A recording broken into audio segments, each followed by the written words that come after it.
Hi everyone, welcome back. So today's video is just going to be a short little thing. I posted a series of stories on my Instagram feed, I think it was like 3 weeks ago, about bottling second ferment kombucha. And I got a lot of messages from people who were saying, oh, that's way easier than I thought it was.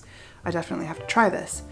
So I thought I would go ahead and put it up on the YouTube format as well and post it on my blog and just kind of have it. I think I'm probably going to do this for some of the other flavors that I like as well, just to show you kind of a range of different things you can do for the second ferment, because there's a lot of wiggle room for experimentation and creativity and just playing around with flavors. So for today's bottling, I have let the kombucha go a little bit further than I normally would in the crocks. Typically when I bottle my kombucha, I like to do it while it's still just a little bit sweet, because then it seems to really help with the carbonation and the overall flavor. But with the weather changing so much, you know, we're into summer now, the kombucha in the crocks are fermenting a lot faster and I just didn't catch it in time.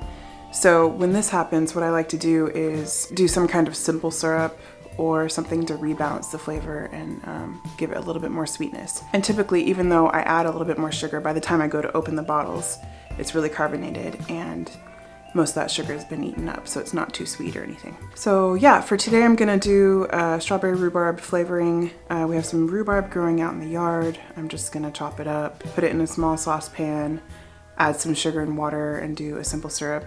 I usually do a 1:1 ratio.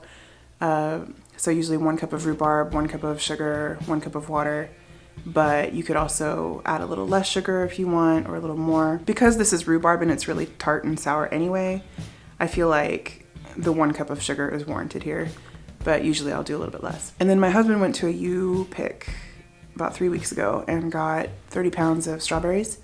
So we have a bunch of frozen strawberries in our freezer. I'm probably just gonna dump a few of those right into the saucepan after the simple syrup has come to a boil and I take it off the heat.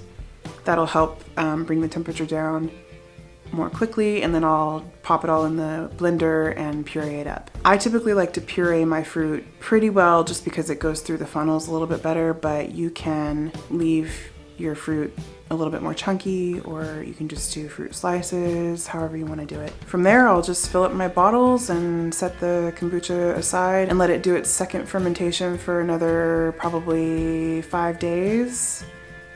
Pop it in the fridge and that'll be it. So yeah, that's it. Let me know if you would like me to do any other videos on different flavorings that we do. For instance, I really have come to love elderberry flavored kombucha. That's definitely up there in my top 3. I don't know, there's all different kinds of flavors that we like around here, and it would be fun to share the different methods, because you don't always have to do a simple syrup. Often I'll just do a puree or just a couple pieces of fruit. Yeah, again, the possibilities are endless. So, yep, that's it for today. I'll see you guys next time. Bye.